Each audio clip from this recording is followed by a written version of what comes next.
ನಮಸ್ಕಾರ ವೀಕ್ಷಕರೇ, Infonet news ಚಾನೆಲ್ಗೆ ನಿಮ್ಗೆ ಸ್ವಾಗತ. ಕಣ್ಣು ಇಂದ್ರಿಯಗಳಲ್ಲಿ ಪ್ರಧಾನ ಅಂತ ಹೇಳ್ತಾರೆ. ನಮಗೆ ಇಡೀ ಪ್ರಪಂಚದ ಅನುಭವವನ್ನ, ಸೌಂದರ್ಯವನ್ನ ಸವ್ಯಕ್ಕೆ ಮಾಡುವಂತಹ ಒಂದು ಇಂದ್ರಿಯ ಅಂದ್ರೆ ಅದು ಕಣ್ಗಳು. ಸೌಂದರ್ಯದ ಒಂದು ಮೇನ್ ಅಟ್ರಾಕ್ಷನ್ ಕಣ್ಗಳು ಹೌದು ಅಲ್ವಾ? ಈ ಕಣ್ಣಿಗೆ ಏನಾದ್ರೂ ಆದ್ರೆ ಅದಕ್ಕೆ ಏನ್ ಮಾಡ್ಬೇಕು, ಅದ್ರ ಬಗ್ಗೆ ಡೀಟೇಲ್ ಆಗಿ ತಿಳ್ಕೊಳಕ್ಕೆ ಇವತ್ತು ನಾವು ಡಾಕ್ಟರ್ ಸಂಧ್ಯಾ ಅವ್ರ ಜೊತೆ ಇದ್ದೀವಿ. Who is A glaucoma specialist, Shekhar I hospital. ಬನ್ನಿ ಇವತ್ತು ಅವ್ರನ್ನ ಮಾತಾಡ್ಸೋಣ. ನಮಸ್ಕಾರ ಮೇಡಮ್, ನಮ್ ಕಾರ್ಯಕ್ರಮಕ್ಕೆ ಸ್ವಾಗತ. ನಮಸ್ಕಾರ ಮೇಡಮ್, ಈಗ ಆಲ್ರೆಡಿ ನಾವು ಇಲ್ಲಿಗೆ ಬಂದಿರೋ ಉದ್ದೇಶ ನಿಮಗೆ ಗೊತ್ತಿದೆ. ಈ ಗ್ಲೋಕೋಮಾ ಅಂದ್ರೆ ಏನು ಅಂತ ಹೇಳ್ತೀರಾ? ಬಿಕಾಸ್ ವೀಕ್ಷಕರಿಗೆ ಅದ್ರ ಬಗ್ಗೆ ಡೀಟೇಲ್ ಆಗಿ ಇನ್ಫಾರ್ಮೇಶನ್ ಗೊತ್ತಿಲ್ಲ. ಗ್ಲಾಕೋಮಾ ಒಂದು ಕಣ್ಣಿನ ತೊಂದರೆ ಅಥವಾ ರೋಗ ಅಂತ ಹೇಳ್ಬಹುದು. ಯಾರು ಇದನ್ನ ಜಾಸ್ತಿ ಕೇಳಲ್ಪಟ್ಟಿರಲ್ಲ, ಇವಾಗ ಬಂದಿದೆ. ಕಣ್ಣಲ್ಲಿ ಒಂದು ದ್ರವ ಇರುತ್ತೆ, ಅದನ್ನ ನಾವು ಏಕ್ವಸ್ ಹ್ಯೂಮರ್ ಅಂತ ಹೇಳ್ತೀವಿ. ಸೊ ಕಣ್ಣಲ್ಲಿ ಕಾನ್ಸ್ಟೆಂಟ್ ಆಗಿ ಇದು ಏಕ್ವಸ್ ಹ್ಯೂಮರ್ ದ್ರವ ಪ್ರೊಡ್ಯೂಸ್ ಆಗತ್ತೆ. ಮತ್ತೆ ಕಣ್ಣಲ್ಲೇನೆ ಒಂದು ಸೀವ್ ಲೈಕ್ ಸ್ಟ್ರಕ್ಚರ್, ಅಂದ್ರೆ ನೀವು ಸೋಸ್ತಿರಲ್ಲ ಆ ರೀತಿದ್ ಒಂದು ಸ್ಟ್ರಕ್ಚರ್ ಇರುತ್ತೆ. ಅದನ್ನ ನಾವು ಟ್ರಬ್ಯಾಕ್ಯುಲರ್ ಮೆಶ್ವರ್ಕ್ ಅಂತ ಹೇಳ್ತೀವಿ. ಪ್ರೊಡ್ಯೂಸ್ ಆಗಿ ಇದು ಇಲ್ಲಿ ಡ್ರೈನ್ ಆದಾಗ ಕಣ್ಣಿನ ಪ್ರೆಷರ್ ಮೇಂಟೈನ್ ಆಗತ್ತೆ. ಸೊ ಕಣ್ಣು ನಿಮ್ಗೆ ಗುಂಡಿಗೆ ರೌಂಡ್ ಆಗಿ ಒಂದು ಗ್ಲೋಬ್ ತರ ಇರುತ್ತೆ. ಈ ಪ್ರೊಡಕ್ಷನ್ ಅಲ್ಲಿ ಅಥವಾ ಡ್ರೈನೇಜ್ ಅಲ್ಲಿ, ಅಂದ್ರೆ ಜಾಸ್ತಿ ಪ್ರೊಡಕ್ಷನ್ ಅಥವಾ ಬ್ಲಾಕ್ ಡ್ರೈನೇಜ್ ಆದಾಗ ಕಣ್ಣಿನ ಪ್ರೆಷರ್ ಏನಿದೆ ಜಾಸ್ತಿ ಆಗ್ತಾ ಹೋಗುತ್ತೆ. ಅದು ನಿಮ್ ಕಣ್ಣಿನ ನರ, ಅಂದ್ರೆ ಕಣ್ಣಲ್ಲಿ ಹಿಂಭಾಗದಲ್ಲಿ ಒಂದು ಕೇಬಲ್ ತರ ಇರುತ್ತೆ, ಎಲೆಕ್ಟ್ರಿಕಲ್ ಕೇಬಲ್ ತರ, ಅದಕ್ಕಿಂತ ಮಚ್ ಬೆಟರ್. ಅದರಲ್ಲಿ ನಮ್ ಕಣ್ಣಿನಿಂದ 1 ಮಿಲಿಯನ್ ನರ್ವ್ ಸೆಲ್ಸ್ ಕಣ್ಣಿಂದ ಬ್ರೈನ್ ವರ್ಗೂ ಹೋಗುತ್ತೆ. ಸೊ ಅದು ಆಪ್ಟಿಕ್ ನರ್ವ್. ಕಣ್ಣಿನ ಪ್ರೆಷರ್ ಜಾಸ್ತಿ ಆದಾಗ ಈ ನರಕ್ಕೆ ಎಫೆಕ್ಟ್ ಆಗ್ಬಿಟ್ಟು ದೃಷ್ಟಿ ಕ್ರಮೇಣವಾಗಿ ಹೊರಭಾಗದಿಂದ ಒಳಭಾಗ ಅಂದ್ರೆ ಹೀಗೆ ಕಡಿಮೆ ಆಗ್ತಾ ಬರುತ್ತೆ, ಒಂದು ಟ್ಯೂಬಲ್ ನೋಡೋ ತರ ಆಗ್ಬಿಡುತ್ತೆ. ಈ ಕಂಡೀಷನ್ ನ ನಾವು ಗ್ಲಾಕೋಮಾ ಅಂತ ಕರಿತೀವಿ. ಮೇಡಮ್, ಈ ಒಂದು ಕಂಡೀಷನ್ ಏನ್ ಬರತ್ತೆ, ಇದು ಮೆಡಿಕಲ್ ಏನಾದ್ರೂ ಹೆಲ್ತ್ ಇಶ್ಯೂ ಆದಾಗ ಬರುತ್ತಾ ಅಥವಾ ನ್ಯಾಚುರಲ್ ಆಗಿ ಏಜ್ ಆದಾಗ ಬರುತ್ತಾ? ತುಂಬಾ ಒಳ್ಳೆ ಪ್ರಶ್ನೆ. ಸೊ ಬಹಳಷ್ಟು ಕಾರಣಗಳಿದೆ ಗ್ಲಾಕೋಮಾ ಬರಕ್ಕೆ. ಆದ್ರೆ ಮೋಸ್ಟ್ ಇಂಪಾರ್ಟೆಂಟ್, ಎಲ್ಲದಕ್ಕೆ ಪ್ರಮುಖವಾದ ಕಾರಣ ಅಂದ್ರೆ ವಯಸ್ಸು. ಸೊ ಯಾರು 40 ವರ್ಷಕ್ಕಿಂತ ಜಾಸ್ತಿ ವಯಸ್ಸಾಗಿರೋರು ಇರ್ತಾರೋ ಅವರಲ್ಲಿ ಗ್ಲಾಕೋಮಾ ಬಹಳ ಕಾಮನ್. ಅದನ್ನ ಬಿಟ್ಟು ಕಣ್ಣಿಗೆ ಕನ್ನಡಕ, ಇವಾಗ ನಾನೇ ಇರಬಹುದು, ಕಣ್ಣಲ್ಲಿ ಕನ್ನಡಕ ನಾವೇನ್ ಹಾಕೋತೀವಿ ಯಾಕಂದ್ರೆ ಕ್ಲಿಯರ್ ಆಗಿ ಕಾಣ್ತಿಲ್ಲ, ನಮ್ಗೆ ಹೈ ಮೈನಸ್ ಪವರ್ ಇದೆ ಅಥವಾ ಪ್ಲಸ್ ಪವರ್ ಇದೆ, ಇದೆರಡೂ ಕೂಡ ಗ್ಲಾಕೋಮಾ ಆಗೋದಕ್ಕೆ ಒಂದು ರಿಸ್ಕ್ ಫ್ಯಾಕ್ಟರ್. ಅದು ಬಿಟ್ಟು ಬೇರೆ ಕಂಡೀಷನ್ಸ್ ಇರ್ಬೋದು. ನೀವು ಕೇಳಿದ್ರಲ್ಲ ಬೇರೆ ತೊಂದರೆಗಳಿಂದ, ಹೌದು, ಬೇರೆ ತೊಂದರೆಗಳಿಂದ, ಶುಗರ್, ಮಧುಮೇಹ, BP ಕಾಯಿಲೆಯಿಂದ ನಾವು ಸ್ಟೀರಾಯ್ಡ್ಸ್ ಅಂತ ಒಂದು ಪ್ರಿಸ್ಕ್ರೈಬ್ ಮಾಡ್ತೀವಿ.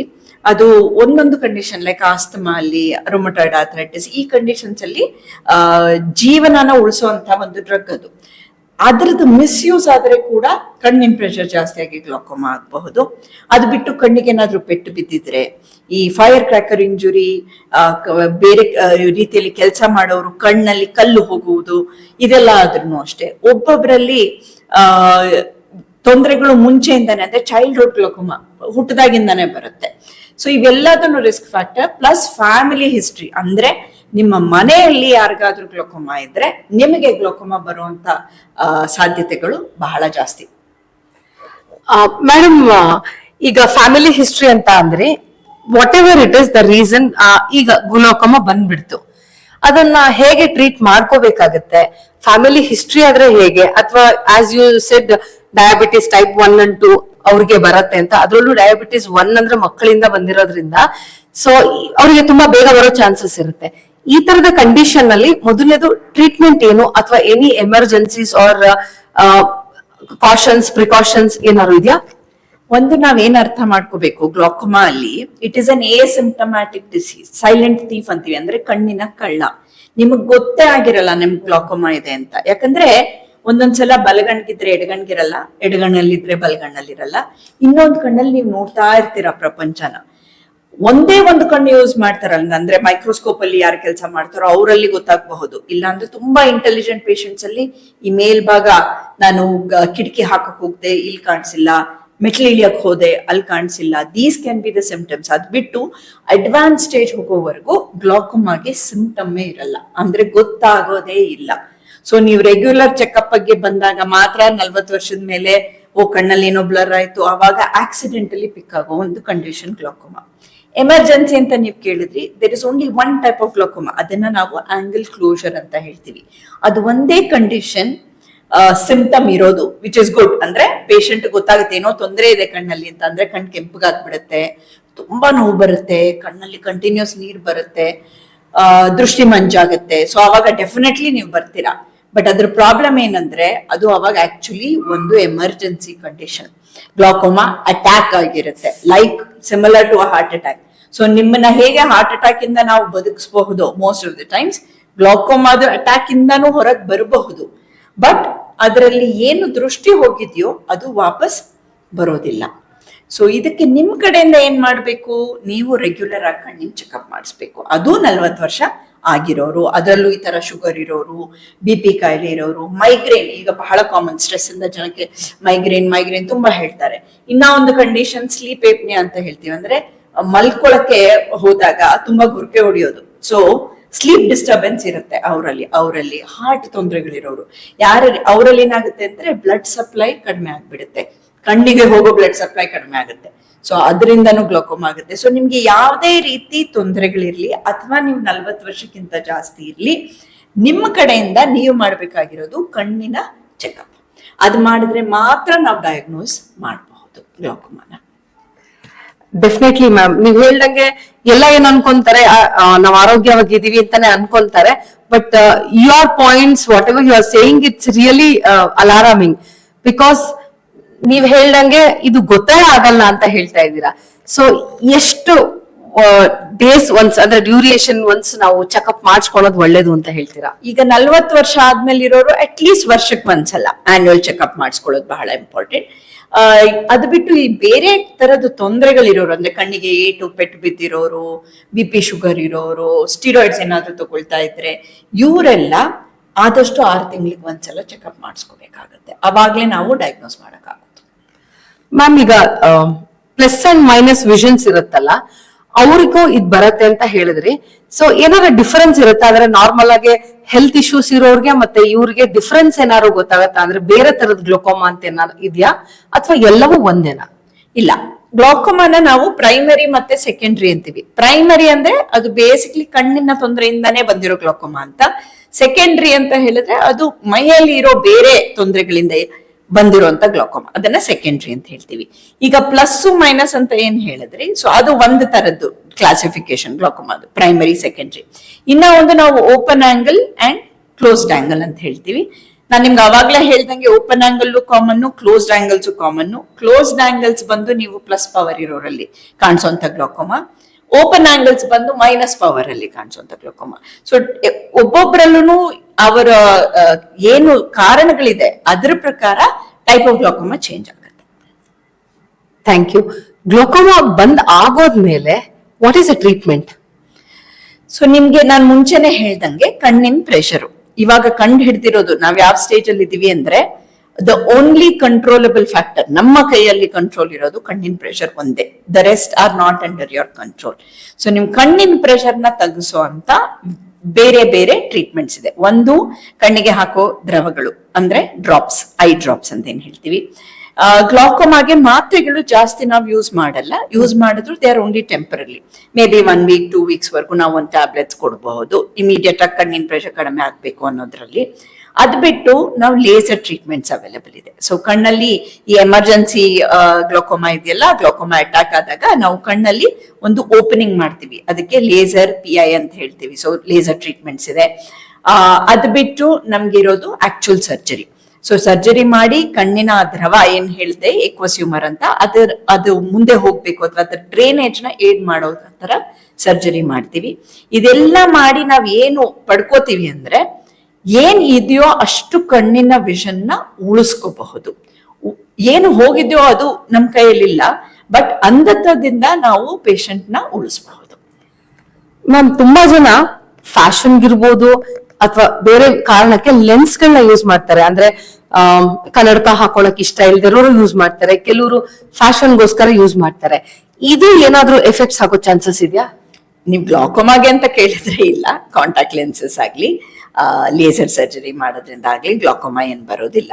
ಯೂಶಲಿ ನಾವು ಲೇಸರ್ ಟ್ರೀಟ್ಮೆಂಟ್ ಮಾಡೋಬೇಕಾದ್ರೆ ಏನನ್ನ ನಾವು ಲಾಸಿಕ್ ಅಥವಾ ಸಿಲ್ಕ್ ಅಂತೆಲ್ಲ ಏನ್ ಬಂದಿದೆ ಅದ್ ಮಾಡೋಬೇಕಾದ್ರೆ ಕಣ್ಣಿಂದು ಬೇರೆ ಬೇರೆ ಟೆಸ್ಟ್ಗಳು ಮಾಡಿ ಅದ್ರಲ್ಲೆಲ್ಲ ನಾರ್ಮಲ್ ಇದ್ರೆ ಮಾತ್ರ ನಾವು ನಿಮ್ಗೆ ಲೇಸರ್ ಟ್ರೀಟ್ಮೆಂಟ್ ನ ಹೇಳೋದು. ಕಾಂಟ್ಯಾಕ್ಟ್ ಲೆನ್ಸಸ್ ಸೂಪರ್ಫಿಷಿಯಲ್ ಅಂದ್ರೆ ನಾವು ಮೇಲ್ಗಡೆ ಹಾಕೊಳ್ಳುವಂಥದ್ದು. ಸೊ ಅದರಲ್ಲಿ ಕಣ್ಣಿನ ಹೈಜೀನ್, ನಿಮ್ಮ ಪರ್ಸನಲ್ ಹೈಜೀನ್, ಕೈನ ತೊಳೆಯೋದು ಅದೆಲ್ಲ ಇಂಪಾರ್ಟೆಂಟ್ ಆಗುತ್ತೆ ಹೊರತು ಕಣ್ಣು ಒಳಗಿರೋ ನರ್ವ್ನ ಅದು ಎಫೆಕ್ಟ್ ಮಾಡಲ್ಲ.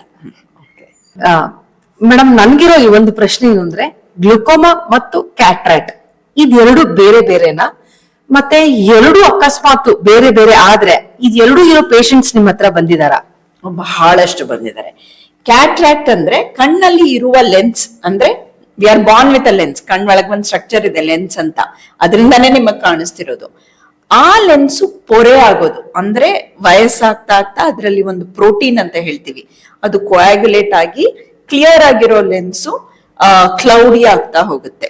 ಅದರಿಂದ ನಿಮ್ ವಿಷನ್ ಏನಿರುತ್ತೆ ಒಂದು ಮೋಡದಿಂದ ನೋಡೋ ತರ ಮಸ್ಕ್ ಆಗಿ. ಅದು ತುಂಬಾ common problem. 80 to 90% of the people ಅಲ್ಲಿ ಇರುತ್ತೆ. ಜನ ಬರ್ತಾರೆ ಕೂಡ. That is the good point of cataract and completely reversible. Cataract ಸರ್ಜರಿಯಿಂದ ಕ್ಯಾಟ್ರಾಕ್ಟ್ ನ ತೆಗೆದು ಕಣ್ಣೊಳಗೆ ಲೆನ್ಸ್ ಕೂರ್ಸಿದ್ರೆ ಅಷ್ಟು ದೃಷ್ಟಿ ವಾಪಸ್ ಬರುತ್ತೆ.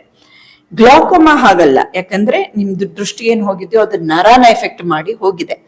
ಸೊ ಗ್ಲಾಕೋಮಾದಲ್ಲಿ ಏನಿದೆಯೋ ಅದನ್ನ ಉಳಿಸೋದು ನಮ್ಮ ಪ್ರಯತ್ನ. ಕ್ಯಾಟ್ರಾಕ್ಟ್ ಅಲ್ಲಿ ನಿಮ್ ಫುಲ್ ವಿಷನ್ ವಾಪಸ್ ಕೊಡೋದು ನಮ್ಮ ಪ್ರಯತ್ನ. ಎರಡು ಡಿಫ್ರೆಂಟ್ ಡಿಸೀಸಸ್, ಕೋ ಎಕ್ಸಿಸ್ಟೆಂಟ್ ಹೌದು, ಯಾಕಂದ್ರೆ ಕ್ಯಾಟ್ರಾಕ್ಟ್ ಕೂಡ ವಯಸ್ಸಾಗಿರೋರಲ್ಲಿ ಬರುತ್ತೆ, ಗ್ಲಾಕೋಮಾ ಕೂಡ ವಯಸ್ಸಾಗಿರೋರಲ್ಲಿ ಬರುತ್ತೆ. ಅಂತವರಲ್ಲಿ ಒಂದು ನಾವು ತುಂಬಾ ಸಲ ಕ್ಯಾಟ್ರಾಕ್ಟ್ ಜೊತೆ ಗ್ಲಾಕೋಮಾ ಸರ್ಜರಿ ಮಾಡ್ತೀವಿ. ಗ್ಲಾಕೋಮಾ ಜಾಸ್ತಿ ಇದ್ರೆ ಫಸ್ಟ್ ಗ್ಲಾಕೋಮಾ ಸರ್ಜರಿ ಮಾಡಿ ಕ್ಯಾಟ್ರಾಕ್ಟ್ ಮಾಡ್ತೀವಿ. ಕ್ಯಾಟ್ರಾಕ್ಟ್ ಜಾಸ್ತಿ ಗ್ಲಾಕೋಮಾ ಕಡಿಮೆ ಇದ್ರೆ we might offer laser or eye drops and cataract surgery. So ಎರಡನ್ನು ನಾವು ಮ್ಯಾನೇಜ್ ಮಾಡ್ತೀವಿ, ಬಟ್ ಎರಡು ಬಹಳ ಡಿಫ್ರೆಂಟ್ ಡಿಸೀಸಸ್ ಕಣ್ಣಲ್ಲಿ.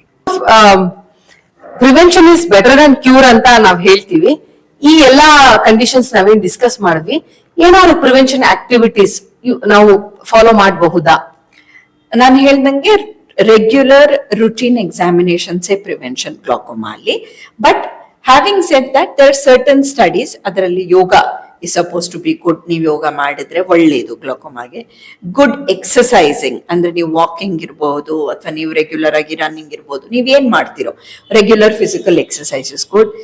ಒಳ್ಳೆ ಆಹಾರಗಳನ್ನ ತಿನ್ನೋದು, ವಿಟಮಿನ್ ಎ, ವಿಟಮಿನ್ ಇ ಇದೆಲ್ಲ ಜಾಸ್ತಿ ಇರೋರು ಅಂದ್ರೆ coloured green leafy vegetables, carrots, ಸ್ಪಿನಿಚ್ ಇದನ್ನೆಲ್ಲ ತಿನ್ನೋದ್ರಿಂದ ನಿಮ್ ಕಣ್ಣಿನ ಆರೋಗ್ಯ, ಜನರಲ್ ಆರೋಗ್ಯ ಎರಡು ಕೂಡ ಆಬ್ವಿಯಸ್ಲಿ ಚೆನ್ನಾಗಿರುತ್ತೆ.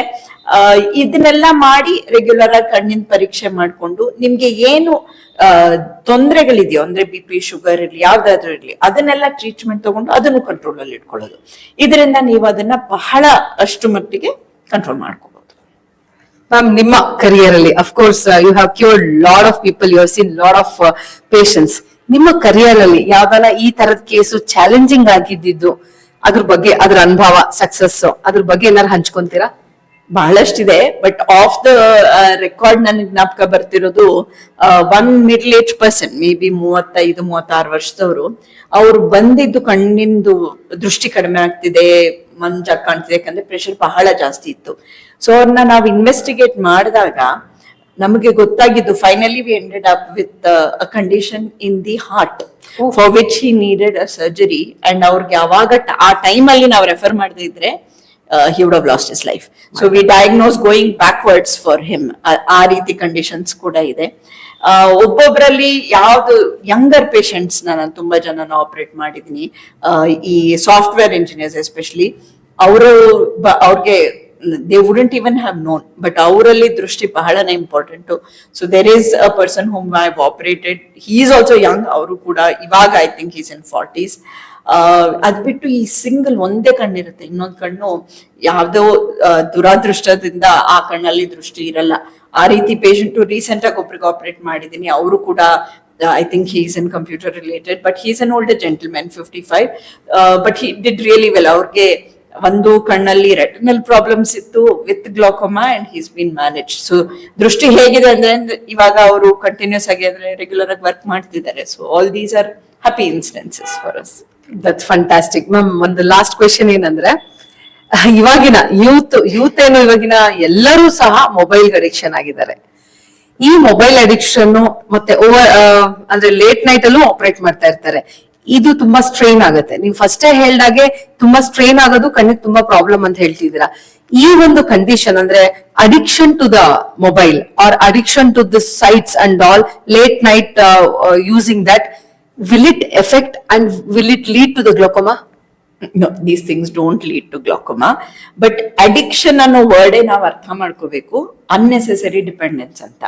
ನೀವ್ ಯಾವಾಗ ಈ ಡಿಜಿಟಲ್ ಸ್ಕ್ರೀನ್ ಟೈಮ್ ನ ಇಷ್ಟು ಜಾಸ್ತಿ ಮಾಡ್ತಿರೋ, ಫೋನ್ ಇರ್ಲಿ, ಲ್ಯಾಪ್ಟಾಪ್ ಇರ್ಲಿ, ಕಂಪ್ಯೂಟರ್ ಡೆಸ್ಕ್ ಟಾಪ್ ಇರ್ಲಿ, ರಾತ್ರಿ ಮಲ್ಕೊಳ್ಳೋಕ್ಕಿಂತ ಮುಂಚೆ ಹೀಗೆ ಮಲ್ಕೊಂಡು ನೋಡೋದು, ಎಂಡ್ ವರ್ಗು ನೋಡ್ತಿರೋದು, ಇದರಿಂದ ಏನಾಗುತ್ತೆ, ಕಣ್ಣಿಗೆ ಕಾನ್ಸ್ಟೆಂಟ್ ಆಗಿ you're exposing it to very bright light that you're not supposed to. Especially light dim ಆದಾಗ ನೀವು ಅದ್ ನೋಡೋದು, ಲೈಟ್ ಆಫ್ ಮಾಡ್ಕೊಂಡು ಮೊಬೈಲ್ ನೋಡೋದು, ಕಣ್ಣಲ್ಲಿ ಬಹಳ ಡ್ರೈನೆಸ್ ಬರುತ್ತೆ. ಕಣ್ಣಿಂದು ನಿಮ್ ಸ್ಲೀಪ್ ಸೈಕಲ್ ನ ಎಫೆಕ್ಟ್ ಮಾಡುತ್ತೆ. ಬಿಕಾಸ್ ನಿಮ್ ಬ್ರೈನ್ ಏನಿದ್ರು ಕೆಲಸ ಮಾಡ್ತಾ ಇರುತ್ತೆ, ನೀವು ಕಾನ್ಸ್ಟೆಂಟ್ ಆಗಿ ನೋಡ್ತಿದ್ರೆ. ನೀವು ಅಷ್ಟು ಎಕ್ಸ್ಪೋಸ್ ಮಾಡಿದ್ರೆ, ನೀವು ಕಣ್ಣು ಮುಚ್ಚಿದ ಮುಕ್ಕಾಲ್ ಗಂಟೆವರೆಗೂ there are constant electrical signals brain ಅಲ್ಲಿ. ಸೊ ನೀವು ಆಕ್ಚುಲಿ ಮಲ್ಕೊಂಡಿರಲ್ಲ, ದೇರ್ ಇಸ್ ನೋ ರೆಸ್ಟ್. ಏನೇ ಇರ್ಲಿ, before sleep at 1 hour ಮುಂಚೆ you have to stop exposing your eyes to any kind of digital media and screen. That is very essential. ಮಕ್ಕಳಲ್ಲಂತೂ ದಯವಿಟ್ಟು ಬಿಡ್ಲೇಬೇಡಿ. ಆದಷ್ಟು screen time ನ control ಮಾಡಿ, ಹೊರಗಡೆ ಹೋಗಿ ಆಟ ಆಡೋದನ್ನ ನೀವು ಜಾಸ್ತಿ ಪ್ರೊಪಗೇಟ್ ಮಾಡ್ಬೇಕು.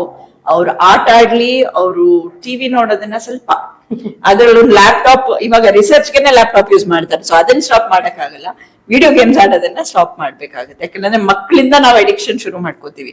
ದೊಡ್ಡವ್ರ ಅಡಿಕ್ಷನ್ ಬರೋದು ಬೇರೆ ವಿಷಯ, ಮಕ್ಕಳಿಂದ ಬಂದ್ರೆ ಬಹಳ ತೊಂದ್ರೆ.